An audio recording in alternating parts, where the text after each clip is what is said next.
देवकीनाथम्। ओम उर्वस्व श्रीमद्भागवत महापुराणाय नमः। श्री वेदव्यासाय नमो नमः। ध्यान अक्षत पुष्पाणि समर्पयामि। नमो नमः। ओम गंधद्वारां दुरादर्शं नित्यपुष्टं करीषिणीश्वरी सर्वभूतानां तामेव भव्य श्रियं गंध चंदनम समर्पयामि। नमः। एक माला दे दियो। ठाकुर जी को माला पहना दें।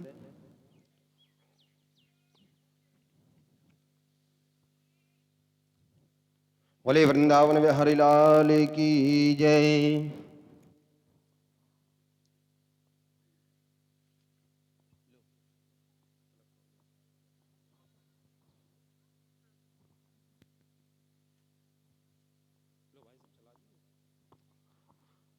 ओम नमो ब्रह्मण देवाय गो ब्रह्मताय च जगद्दिताय कृष्णाय गोविंदाय नमो नमः। रख ले लीजिए। लो माला पहना दे। माता जी आप पहना दो, पहना दो। जोरदार ताली बजाएं सभी भक्तगण। दक्षिणा चढ़ा दें, दे दें। जो भक्तगण अभी तक नहीं पधारे हैं सभी लोग पधारें। सुंदर भगवान की मंगलमय कथा, और यह कथा आप YouTube चैनल पर भी देख सकते हैं। आज जो कल की कथा है वो आप सभी लोग YouTube चैनल पर देख सकते हैं। सूर्यांश स्टूडियो रोन, सूर्यांश स्टूडियो रोन सर्च करें YouTube पर और सब्सक्राइब करें, लाइक करें। और देवी जी की जो अन्य कथाएं अन्य जगह होती हैं उनका सभी की नोटिफिकेशन आपके पास में आएगी। इसलिए सभी लोग चैनल को सब्सक्राइब करें, लाइक करें। बहुत बहुत धन्यवाद। और साधुवाद। सभी लोग अपने स्थान पर खड़े हो जाएं। भागवत जी की सुंदर मंगलमय आरती सभी भक्तगण करेंगे। ओम ज्वाला मालिन्य नमः।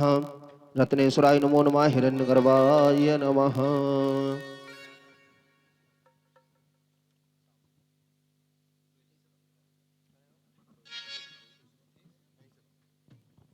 ओम चंद्रमा मनसो जात चक्षुः सूर्यो वजायता श्रोत्राद्वायुष्य प्राणस्य मुखा दग्निरजायतो।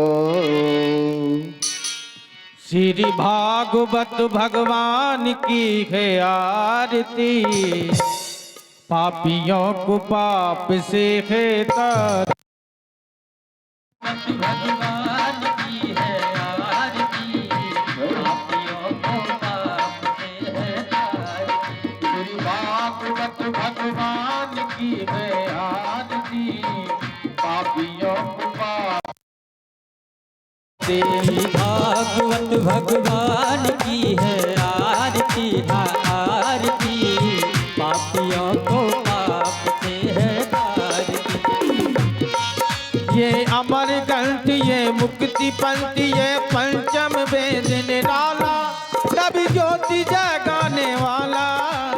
अमर ग्रंथ, ये मुक्ति पंथ, ये पंचम वेद निराला, तब ज्योति जगाने वाला। हरि नाम यही हर धाम यही, हरि नाम यही हर धाम यही, हरि नाम यही हर धाम यही, हरि नाम यही जग के मंगल की आरती। पाप से है तारती, भागवत भगवान की है आरती, पापियों को पाप से है तारती।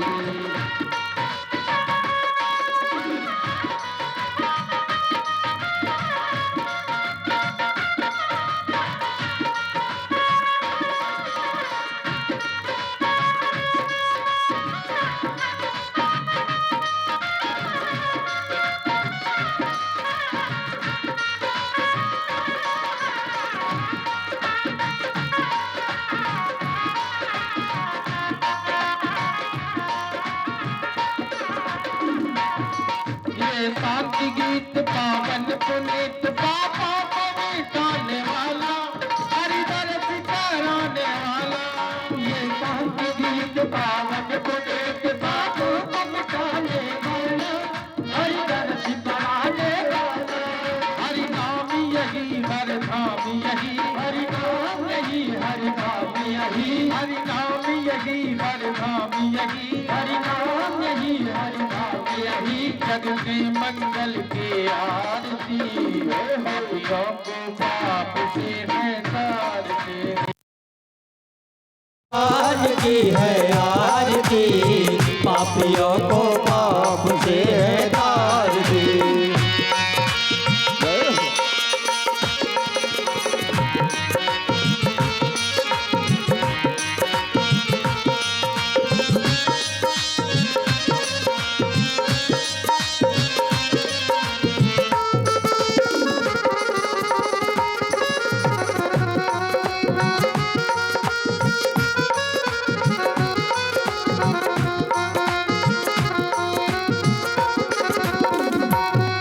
ये मधुर बोल जगपंथी खोल, सन्मार्ग बताने वाला, बिगड़ी को बनाने वाला।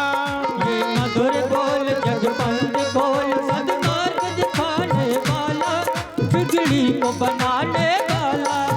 हरि नाम यही हर धाम यही, हरि नाम यही हरि धाम यही, हरि नाम यही हर धाम यही, हरि नाम यही हरि धाम यही। ये भागवत जी के आरती, पापियों को पाप से है तारते। भागवत भगवान की है आरती, पापियों को पाप से है तारती। कर्पूर द्वार में करुणावतार में, संसार सार में बुझेंगे हार, सदा बसंत में दयार विनय, हम भवानी से सब नमामि। तुम्हें वो माता च पिता तुम्हें वो बंधु सखा तुम्हें तुम्हें वो विद्या सर्वम तुम्हें वो सर्वम मम देव देवा, तुम्हें वो सर्वम मम देव देवा, तुम्हें वो सर्वम मम देव देवा।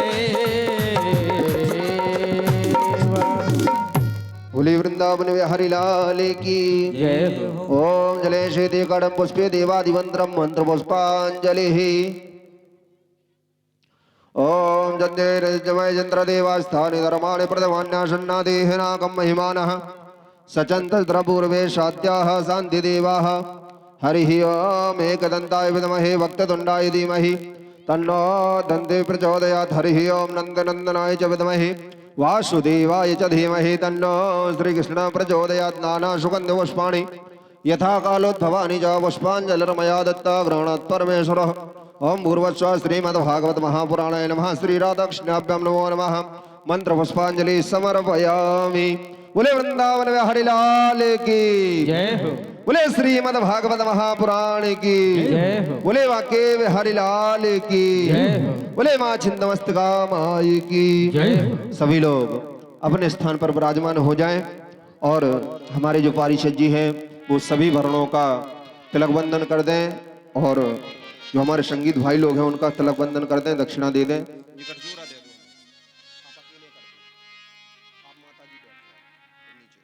सामने व्यास जी के सन्मुख सामने बैठ जाएं। जो भक्तगण अभी तक नहीं पधारे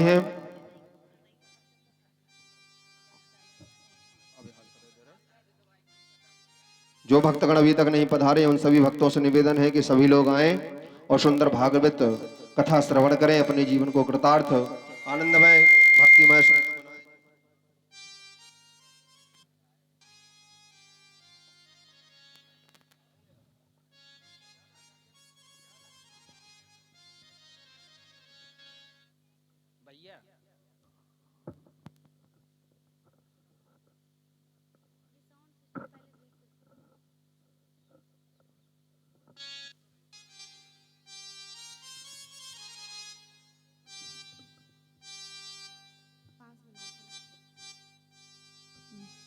ठीक है।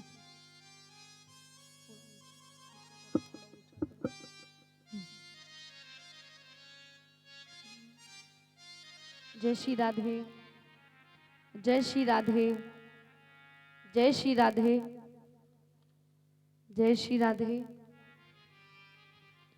जय श्री राधे, जय श्री राधे, जय श्री राधे, जय श्री राधे, जय श्री राधे, जय श्री राधे, जय श्री श्याम।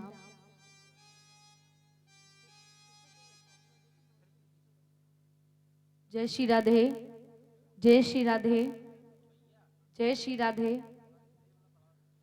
जय श्री राधे, जय श्री राधे, जय श्री राधे, जय श्री राधे, जय श्री राधे, जय श्री राधे, जय श्री राधे, जय श्री राधे, जय श्री श्याम, जय श्री राधे, जय श्री राधे, जय श्री राधे, जय श्री राधे, जय श्री राधे, जय श्री राधे, जय श्री राधे, जय श्री राधे, जय श्री राधे, जय श्री श्याम, जय श्री राधे, जय श्री राधे,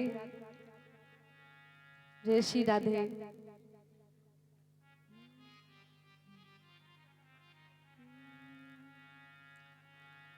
श्री गणेशाय नमः। श्री सरस्वते नमः। श्री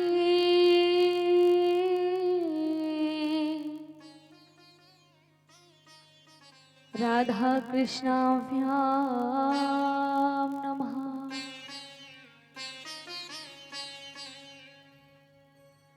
श्री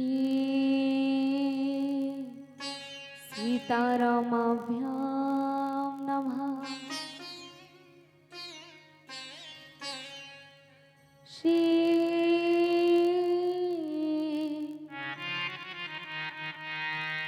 गुरुचरण कमलेभ्यो नमः। श्री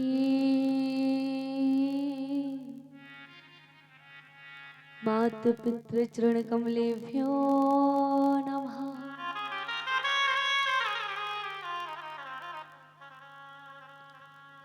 नमः परमहंसा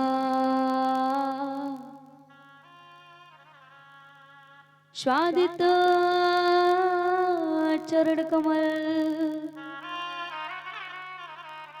चिन्मकरंदाय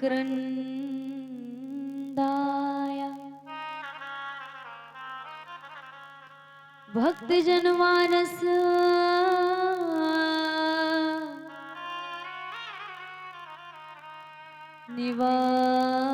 निवासाय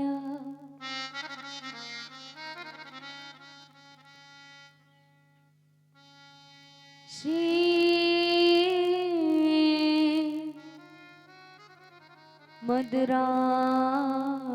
मधुरामचंद्राय बागीसा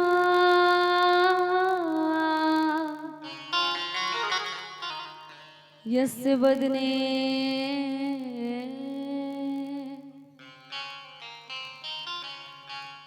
लक्ष्मी यस्य च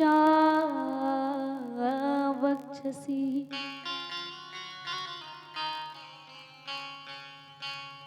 यशास्ते हृदय संवितम्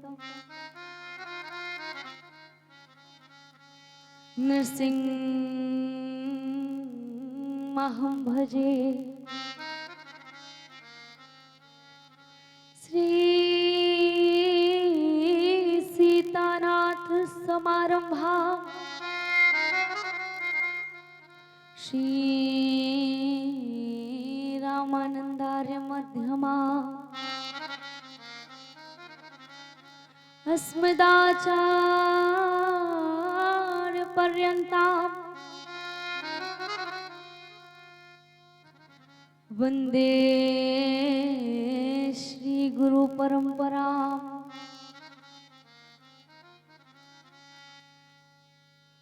वांछा कल्पतरुभ्यश्च कृपा सिंधुभ्येव च पतितानां पवनेभ्यो श्री वैष्णवेभ्यो नमो नमः। श्री राधे मेरी मात है, पिता मेरे घनश्याम, मात पिता के चरणन में कोटि कोटि प्रणाम। हो राधे मेरी स्वामिनी, मैं राधे की दास, जन्म जन्म मोहे दीजियो श्री वृंदावन वास। दीनानाथ नाथ का भला मिला संयोग, जो यदि तारोगे नहीं हंसी करेंगे लोग। हो जय जय श्री राधा रमण, जय जय नवल किशोर, जय गोपी चित चोर प्रभु, जय जय माखन चोर। बोलिए वृंदावन बिहारी लाल की, बाकी बिहारी लाल की, हनुमान जी महाराज की जय हो। आइए मन तथा वाणी को पवित्र करने के लिए हम हरि नाम का आश्रय लेंगे।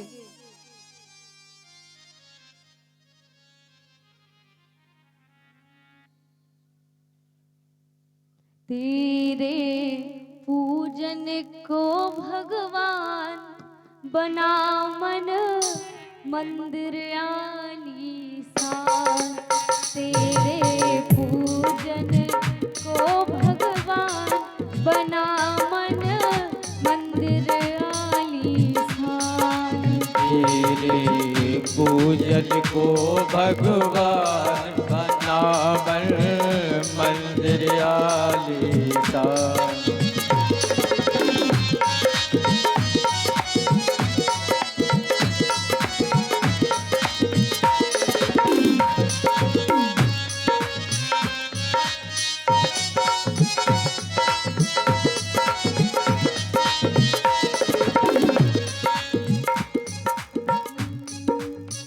झूठे जग की झूठी माया, झूठे जग की झूठी माया, झूठे जग की झूठी माया, झूठे जग की झूठी माया। मूर्ख इसमें क्यों भर माया, मूर्ख इसमें क्यों भर माया, मूर्ख इसमें क्यों भर माया। मूर्ख इसमें क्यों भर माया। कर जीवन का कल्याण बना मन मंदिर आलीशान। कर कुछ जीवन का कल्याण बना मन मंदिर आलीशान। तेरे पूजन को भगवान बना मन मंदिर आलीशान।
हर फूल के हर गुलशन में,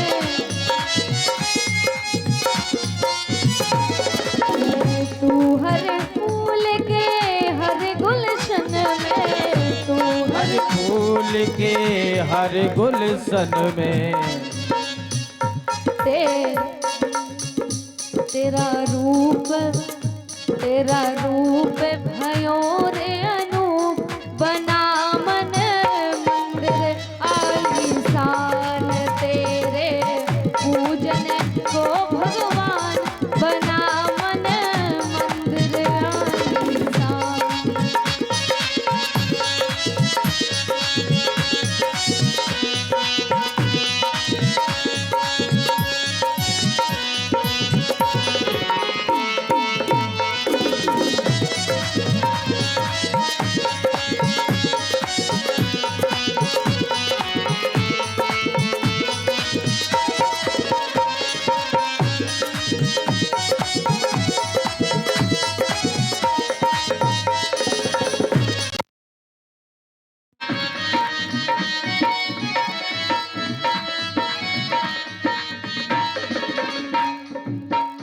जिसने जानी तेरी माया, जिसने जानी तेरी माया, जिसने जानी तेरी माया, जिसने जानी तेरी माया, किसने भी दिल तुम्हारा पाया, जिसने दिल तुम्हारा पाया। हारे कौन हारे? ऋषि मुनि। हरे ऋषि मुनि कर ध्यान, बना मन मंदिर आलीशान। हरे ऋषि मुनि कर ध्यान, बना मन मंदिर आलीशान। तेरे पूजन को भगवान, बना मन मंदिर आलीशान।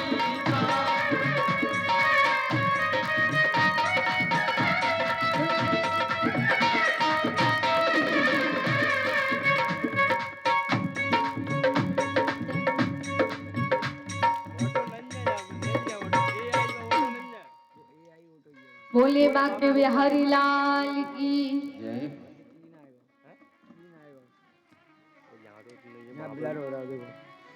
परम मंगलमय रात पर अखिलेश्वर करुणा बरनालय श्री पीतांबरधारी बाल कृष्ण लाल की बांगमय प्रतिमूर्ति श्रीमद् भागवत कथा पुराण को हम सब प्रणाम करते हैं। और यहाँ उपस्थित सभी विद्वत जन, श्रद्धालु जन, ज्ञानी जन, रस रसिक जन, भक्त जन, करुणामय, त्यागमय, ममतामय माताएं, बहनें, भाई बंधु, सभी के हृदय में उस बिंदु स्वरूप परमात्मा को मैं कोटि कोटि प्रणाम करती हूँ।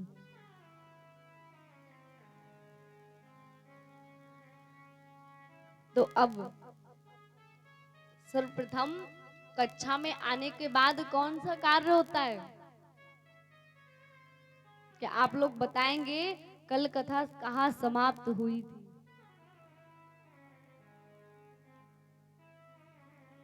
कोई बताएगा?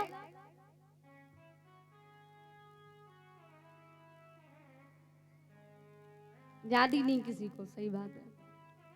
अच्छा, जैसे आप लोग भूल जाते हैं कथा, वैसे अगर हम भूल जाए तो देखो, अगर हम भूल जाएं तो हाल ही एक प्रश्न आएगा, देखो दिव्य जी ने वो कथा छोड़ दी, भूल गई वो। और आप लोग तो ये भी याद नहीं रखते कि कल हमने क्या बोला था।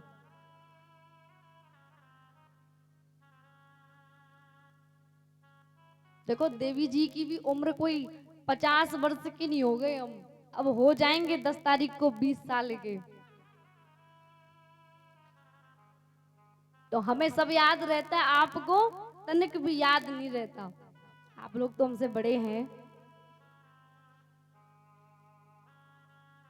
धुंधकारी की कथा तो प्रथम जब हमने शुरुआत की थी तब हुई थी, उसके बाद अंत कहाँ हुआ ये बताओ।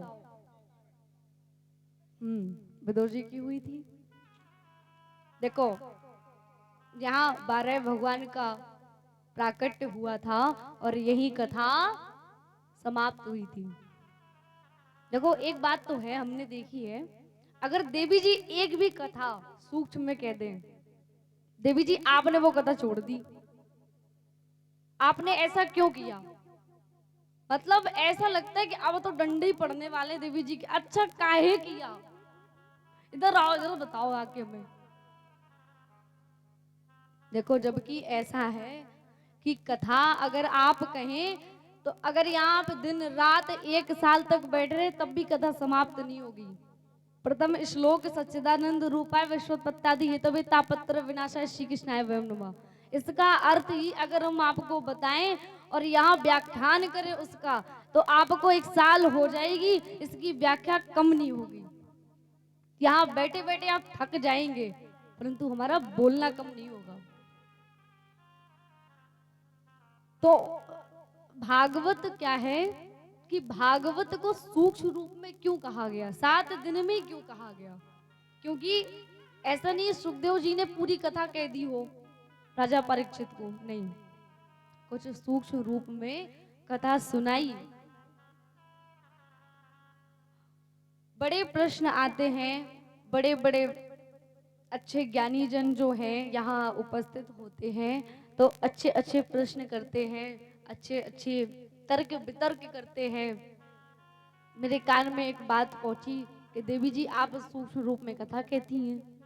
तो हमने उनसे कहा कि महाराज सूक्ष्म रूप से ही कहनी पड़ेगी। आप सोचे तो एक कथा में ही 7 दिन बीत जाएंगे और वो पूर्ण नहीं होगी। अगर आप हमसे कहें तो हम एक ही कथा सुना दे पूरी, बस हो गई।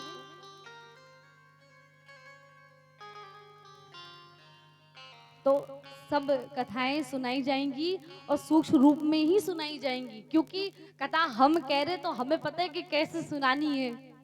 अब कथा सुनने वाले के ऊपर, अब किसी को कोई कथा सुननी, किसी को कोई, तो हम फंस गए एक चक्की में ही।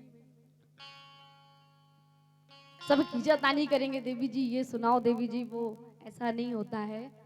समय के अनुसार ही और समय को देखकर ही कथा पूर्ण की जाती है और प्रारंभ की जाती है। मेरे कान में एक और बात आई थी कि देवी जी हमने सुना है कि व्यासपीठ पे स्त्रियों का बैठना बिल्कुल भी उचित नहीं है। कई बातें आई और भी, तो हम आपको सबसे प्रथम, इसीलिए हम सोच रहे थे कि सर्वप्रथम पहले हम व्यासपीठ पर बैठ के यही बातें करेंगे। अच्छा ये बताओ, सर्वप्रथम ये प्रश्न उठा कि क्यों नहीं की जाती, हमने उनसे पूछा तो बोले कि वो कह रहे थे पंडित जी कि स्त्रियां पवित्र नहीं होती हैं। तो हमें सर्वप्रथम एक बात बताओ, क्या पुरुष पवित्र होता है? होता है क्या? नहीं होता। ये शरीर कभी पवित्र है ही नहीं। अगर स्त्रियां अपवित्र हैं, आपने ऐसे कह दिया कि चलो जाओ स्त्री, हम मान भी लेते हैं, तो क्या आप पवित्र हैं?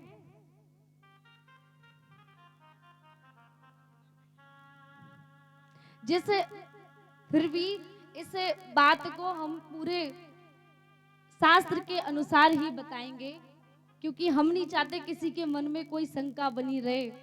हम ये बिल्कुल नहीं चाहेंगे।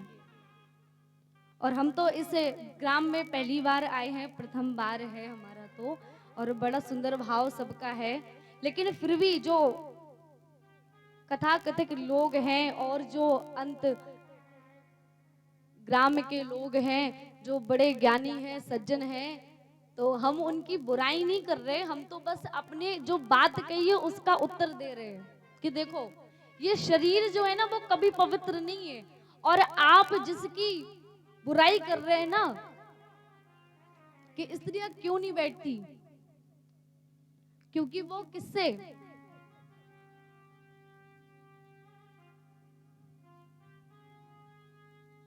मासिक धर्म के अनुसार वो इस व्यास पीठ पर नहीं बैठ सकती, ये कौन कहता है? ये कथा कथित लोग कहते हैं और ज्ञानी जन कहते हैं। अब आप एक बात बताओ, क्या जो लोग व्यास जो पुरुष होते हैं वो क्या पुरुष नहीं होते? वो अलग से कुछ आते हैं? देवगढ़ से देवता जो हैं उनसे उतर के आते हैं क्या? स्वर्ग से आते हैं क्या? नहीं। जो वो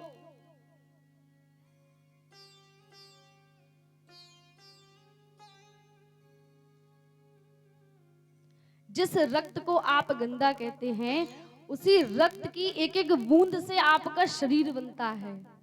तब ये माँ आपको जन्म देती है। तो अगर ये माँ पवित्र है, अगर ये माँ अपवित्र है, तो आप भी कोई पवित्र नहीं है। आप कहां से पवित्र हुए बताइए? और शास्त्रों में लिखा है, ऋग्वेद में, यजुर्वेद में, अलग अलग वेदों में लिखा है। कई माताओं ने ही कई वेदों को लिखा है। तो ये कहना बिल्कुल पाप है। ब्रह्म जानाति सहा ब्राह्मणा, हमने कल भी कहा था। ब्रह्म को जानने वाले ही ब्राह्मण है। ब्रह्म को जानने वाला कोई स्त्री या पुरुष नहीं। अच्छा, आपने कभी भोले बाबा का चित्र देखा है? आधे पे माता पार्वती होती है, आधे पे भोले बाबा। तो जब इस शरीर की रचना की गई ब्रह्मा जी ने, तो आधे में पुरुष को और आधे में स्त्री को बनाया। तो जब पुरुष कथा कह सकता है तो स्त्री क्यों नहीं? हमेशा से पुराने विचारधाराओं के लोगों ने हमेशा औरतों को, बेटियों को दबाने की कोशिश की है। वो चाहते कि ये दबी रहें, कि घर में ही कार्य करती रहें। ऐसा बिल्कुल नहीं। जब हमारे अंदर ज्ञान होता है ना, तो किसी से नहीं डरते, क्योंकि ठाकुर जी की कृपा होती है। और जिस पर उसकी कृपा होती है, उसको किसी से डर नहीं लगता। आज हमारे सामने चाहे जितने बड़े प्रश्न आ जाएं, हम नहीं डरते। क्यों? क्योंकि हमें पता है ये संभाल लेंगे। क्योंकि हम इनकी संतान है। हम कोई स्त्री या पुरुष थोड़ी है। हम तो भक्त हैं भगवान के, और भक्त कोई भी हो सकता है। देखो, गजराज जो हाथी थे, वो भी तो भक्त थे भगवान के। अब ना तो वो स्त्री थे ना पुरुष। तो ऐसी व्यर्थ की बातों में अपना समय नष्ट ना करें। आपसे मेरी यही विनती है। और आप यहाँ कथा सुनने आए भाव से, क्योंकि हरि का नाम ले रहे हैं हम। कोई राजनीति थोड़ी कर रहे कि नेता हैं, वोट मांग रहे, हमें जिताओगे नहीं तो ये कर लेंगे वो सब। भैया, हम तो कथा कह रहे हैं और इसी भाव से कह रहे हैं। थोड़ी बहुत त्रुटि हो भी जाए तो एक छोटा सा नन्हा सा बालक के समझ कर क्षमा कर देना।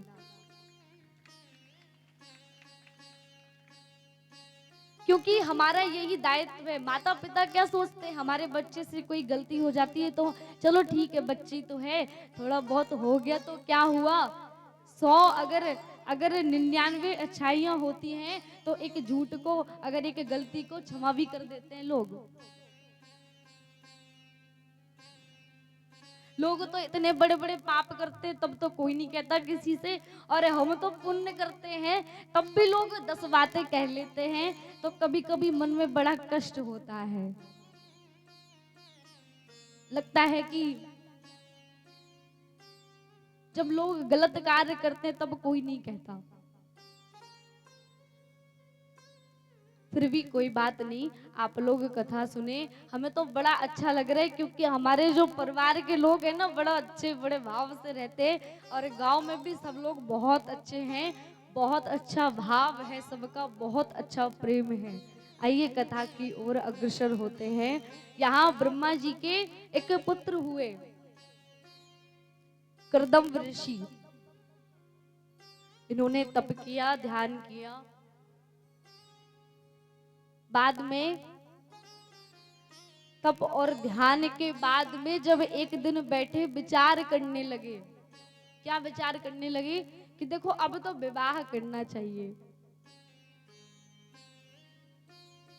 कभी कभी होता है कि हम घर द्वार छोड़कर जाते जरूर हैं, परंतु मन कहाँ लगा रहता है संसार में। इसीलिए ऐसा संन्यास लो कि मन का संन्यास हो, तन का नहीं। आप मन से सन्यासी बनो।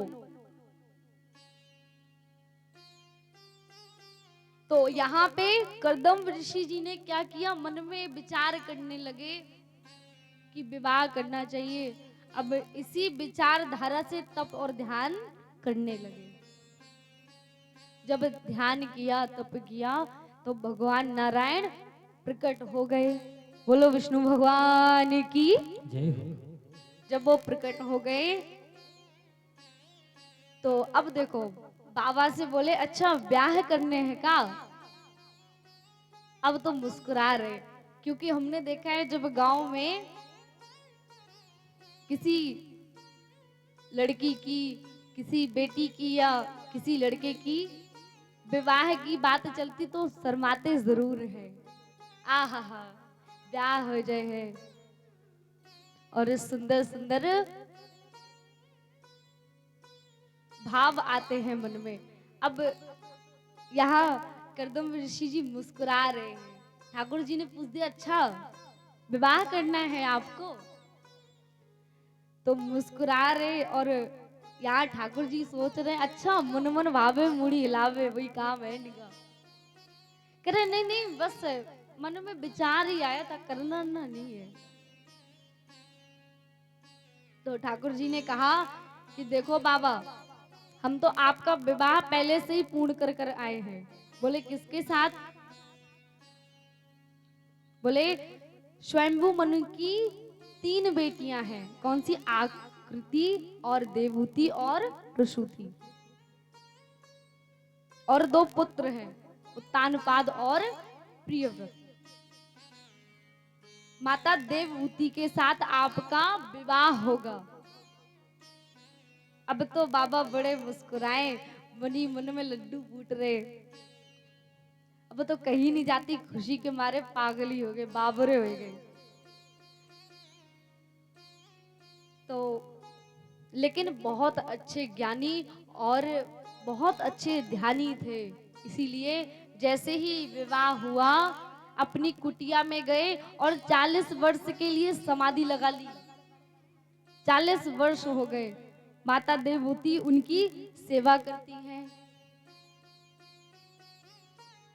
40 वर्ष तक माता देवहूति ने उनकी सेवा की। और जब समाधि से उठे तो देखा कि बड़ी सुंदर, बड़ी अच्छी भार्या मिली है, पत्नी मिली है जो बड़ी सेवा भाव रखती है मन में। इसीलिए एक सरोवर में गए स्नान करने के लिए। अब तो वृद्ध हो चुके थे थोड़े से, तो जैसे ही सरोवर में डुबकी लगाई माता 16 वर्ष की हो गई। और यहाँ कर्दम ऋषि जी कितने वर्ष के हो गए? 18 वर्ष के। दोनों का विवाह होता है, बड़ा सुंदर। और जब विवाह हुआ, फिर से विवाह कर लिया देखो। और जब विवाह हुआ तो 9 कन्याएं हुई।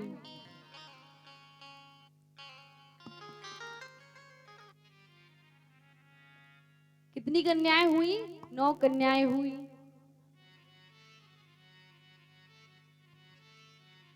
हेलो। अरे मेरे बाके बिहारी सबरिया, और मेरे बाके बिहारी सबरिया, तेरा जलवा कहाँ पे लगी है। मेरे बाके बिहारी सबरिया, तेरा जलवा कहाँ पे लगी है।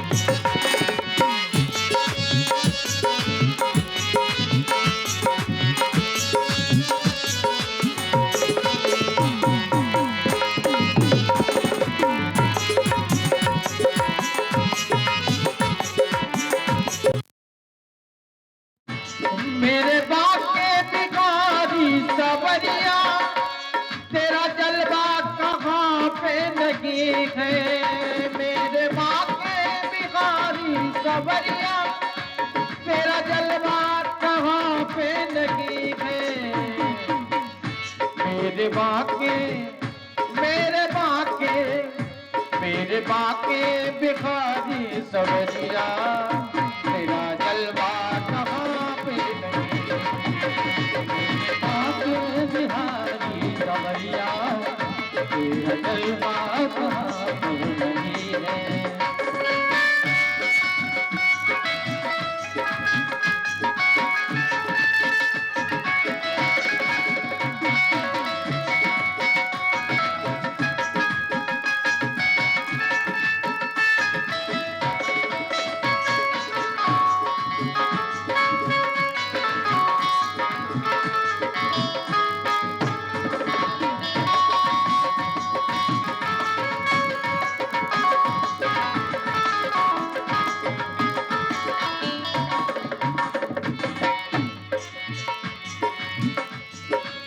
हरी आँखी वालों ने तुमको भी देखा, कान वालों ने तुमको सुना है।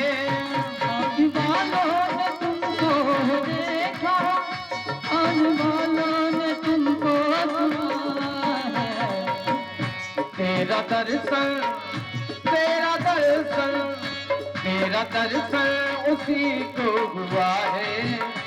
तेरा दर्शन उसी को हुआ है जिसकी आंखों पे पर्दा नहीं। तेरा दर्शन उसी को हुआ है जिनकी आंखों पे पर्दा नहीं है। मेरे बाके भिखारी सवरिया तेरा जलवा कहाँ पे नहीं है। मेरे बाके बिहारी सवरिया तेरा जलवा कहाँ पर नहीं है।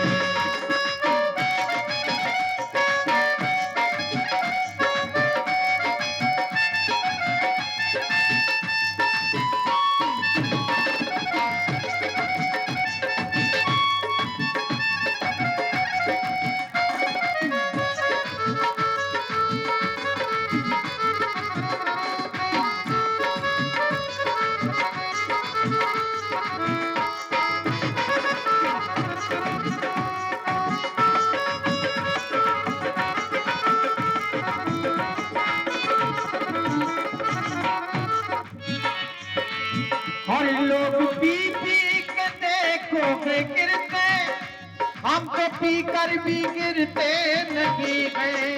लोग पी पी के देखो गिरते, हम पी करके गिरते नहीं है।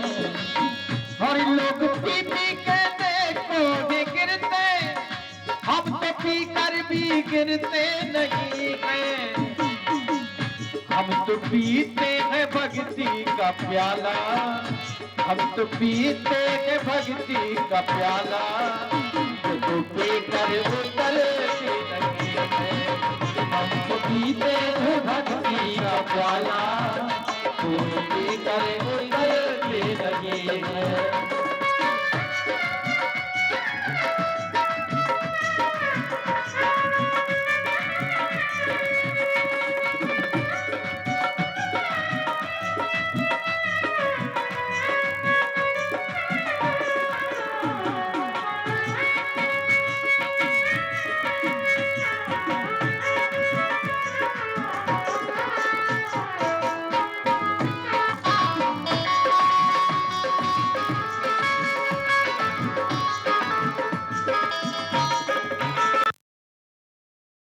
मेरे बाके भिखारी सवरिया तेरा जलवा कहाँ पे नहीं है। मेरे बाके भिखारी सवरिया तेरा जलवा कहाँ पे नहीं है। मेरे बाके बिहारी सवरिया तेरा जलवा कहाँ पे नहीं है। तेरा जलवा कहाँ पे नहीं है। तेरा जलवा कहाँ पे नहीं है।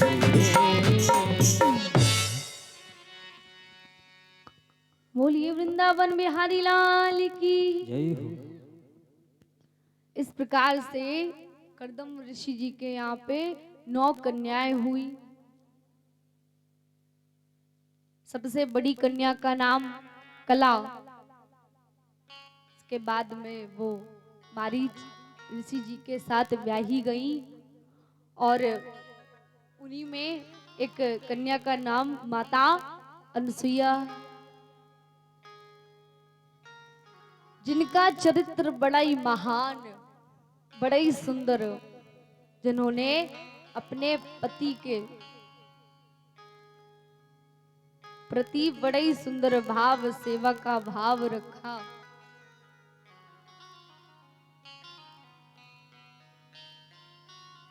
एक प्रसंग आता है जब माता अनसुईया माता सीता से मिली,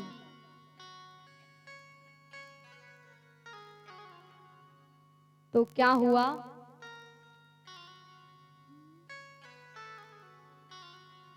अनसुईया के पग गई सीता, मिली बहोरी सुशील विनीता। क्या किया? अनसुईया के पग गई सीता, पद गई सीता, यानी अनसुईया माता के चरण पकड़ लिए माता सीता ने। यहाँ पे माता सीता और माता अनसुईया का मिलन होता है।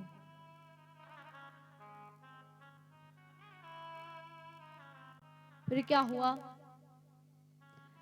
ऋषि पत्नी मन सुख अधिकाई,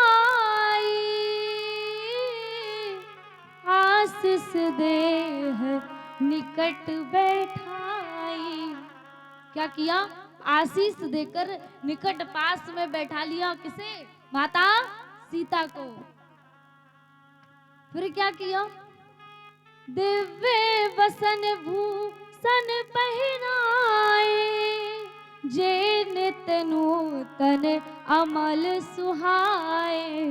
फिर क्या किया कि दिव्य वसन और भूषण पहनाए, बड़े सुंदर सुंदर वस्त्र पहनाए और क्या आभूषण पहनाए। किसे?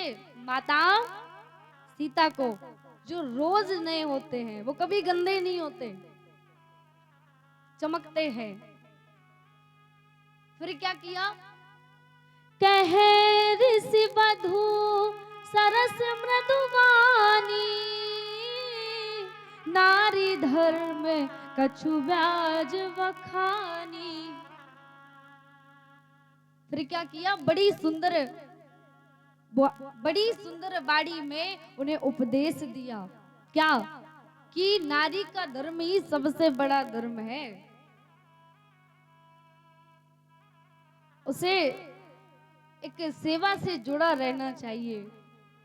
जब पुत्री घर में होती है तो अपने माता पिता की सेवा करती है, और जब ससुराल जाती है तो सास और ससुर की सेवा करती है। तो इस प्रकार से माता अनसुईया माता सीता को बड़े ही सुंदर उपदेश देती है कि नारी का परम धर्म क्या है। तुलसी बाबा ने बड़े ही सुंदर व्याख्यान किया है। आपने जब रामायण पढ़ी है तो आपको अवश्य पता होगा।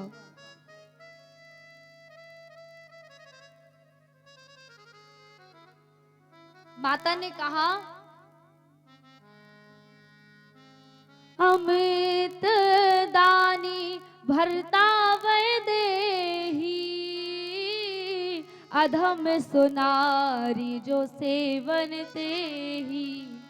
क्या किया?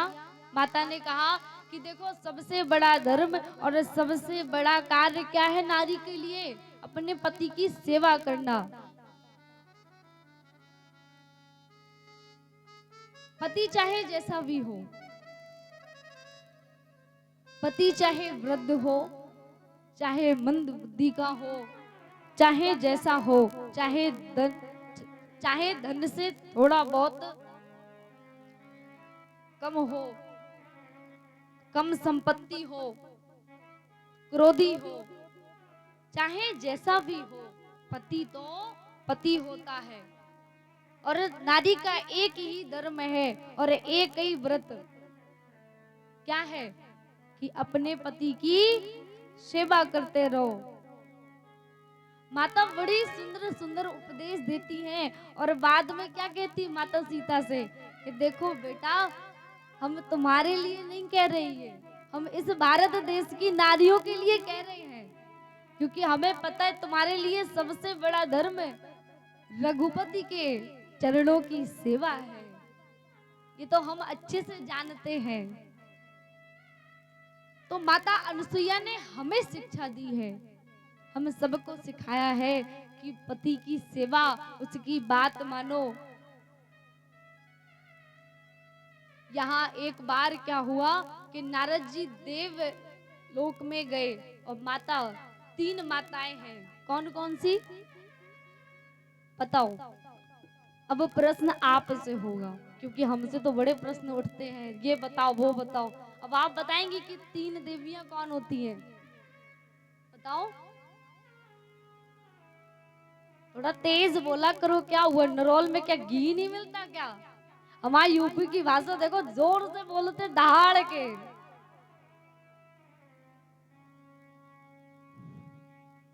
बस लल्ला तुम तो रहने ही दो, हमें पता है आज को नव कलयुग आए गयो, सो देवियों को भूल गयो। देखो माता पार्वती जी, ब्रह्मा विष्णु महेश, ये 3 कौन हैं? देव हैं। सीख लो कुछ, इसीलिए तो कहते हैं कि कलयुग बिगड़ा है। देख रहे हो आप लोग, सरस्वती बता रहे 3 देवियां, ब्रह्मा विष्णु और महेश। तो कौन कौन है? ब्रह्मा जी की ब्रह्माणी, लक्ष्मी जी और पार्वती जी। अभी भी नहीं बोल पा रहे, देख लो, हमने जबकि देवताओं के नाम बता दिए। हमें पक्का पता चल गया कलयुग बड़ा बिगड़ा है। भैया नरोल में ना रहे, हम तो यही चाहेंगे, क्योंकि यहाँ के लोग इतना भाव है सबका। तो तीनों देवियां जो है ना, एक बार बैठी थी, बैठती नहीं अपने कार्य से निवृत्त होकर, कभी कभी एक दूसरे के घर में भी चली जाती हैं ये लोग। कहे तुम्हारे ते कब बन गो? अच्छा हमारे ते तो हम कपड़ा धोए के धरे आए। बड़ी बातें आती हैं, मतलब अपना कार्य छोड़कर पहले देखने जाती है पड़ोसी क्या क्या बन गया। अगर इनके यहाँ आलू की सब्जी बनेगी तो हम दाल बनाएंगे आज, इनके यहाँ कैसे बनी। और देखो आजकल के बच्चे बड़े नटखट हैं, जैसे देखा कि हाँ आज चाची के यहाँ पे दाल बनी, मम्मी आज तुम दाल ही बनाए हो। तो ऐसे ही एक बार तीनों देवियां बैठी थी, तो नारद जी आए और आकर बड़ी प्रशंसा करने लगे। बोले कि आपने नाम सुना है? बोली किसका? बोले कि माता अनसुईया पतिव्रता है, जो पति की सेवा करती हैं। बोले नहीं। बोले अरे पूरे देश में उनका नाम है कि वो बड़ी पतिव्रता है। बोली हमसे भी बड़ी? बोले हाँ अभी तो आपसे भी बड़ी है। अब एक बात तो बताएं, औरतों में बड़ी जलन होती है, बड़ा मतलब क्षमा करें, हम भी एक लड़की हैं, हम भी एक आगे चल के हमें भी औरत ही कहा जाएगा, लेकिन फिर भी बता रहे कि मन में बड़ी भावना होती है किसकी? जलन की। हाय जलन के मारे मरे ही जा रहे। तो अब तो तीनों माताएं सोचने लगी कि नारद जी बड़ी प्रशंसा कर रहे और हमारा तो नाम ही ना लियो, हम अपने मुंह से कह रहे तो ना कह रही। तो अब क्या किया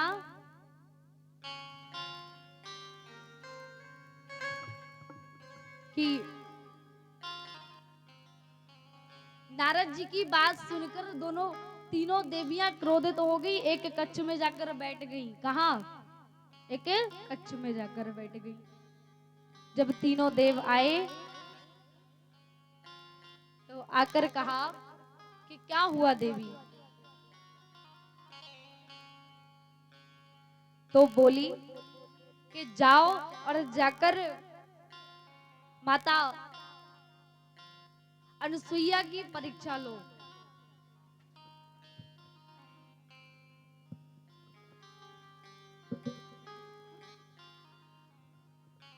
बोलिए बांके बिहारी लाल की। तो बोले कि जाओ माता अनुसुईया की परीक्षा लो। बोले क्यों? बोले अरे इनका बड़ा ही नाम है, मैं बड़ी पतिव्रता है, जाके उनके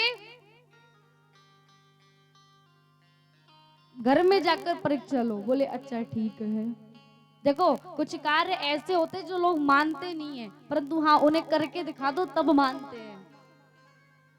अगर उनके सामने कुछ बात कहो तो वो ये कहते हैं हाँ बातें ही बातें हैं, इन्हें क्या है, और करके दिखाओ तो पता चलता है हाँ कर सकते हैं। तो बोले तीनों देव बोले कि नहीं माता ये तो गलत है, आप माता अनुसुईया के बारे में ऐसा कह रही है, परीक्षा ले, वो तो सच में ऐसी देवी हैं। परंतु माता नहीं मानी, बोली नहीं आज तो जाना ही पड़ेगा। कैसे प्रशंसा कर दी हमारे सामने। तभी तो बेचारे पुरुष किसी के बारे में अच्छा नहीं कह सकते, वो सोचते सोच समझ के बोलेंगे कि ज्यादा बोलेंगे तो और आफत है, क्योंकि फिर जकड़ ही रखा का रोटी ना खबे। और सबसे ज्यादा एक बात हमने देखी है कि अगर किसी का झगड़ा हो जाए, स्त्री और पुरुष में अगर पति पत्नी में झगड़ा होता है तो सबसे पहले खाना छूटता है, भोजन। एक बार क्या हुआ, एक बड़ा सुंदर प्रसंग याद आ गया हमें कि एक बार क्या हुआ कि एक घर में आए मेहमान, ऐसी पति पत्नी रहते थे तो घर में मेहमान आ गए। अब जो पति था उसकी जो पत्नी थी वो बड़ी झगड़ालू, कोई आ जाता तो बड़ा झगड़ा करती, फिर भी लिवाए ले आए, अब ही तो गए थे। तो अब क्या हुआ कि वो आ गए तो बोले चलो ठीक है अब आ तो गई है, तो ऐसा करो कि जब अतिथि मेरे बगल में बैठे तो जो बच्चा है ना हमारा उसको भेज देना हमारे बगल में, और उससे ये कहना कि भोजन आज क्या बनेगा शाम को, क्योंकि जो पत्नी थी ना वो भोजन बनाने में बड़ा हिचकिचाती थी, कौन बनाए। तो बोले ठीक है। अब जब दोनों लोग बैठे बगल में,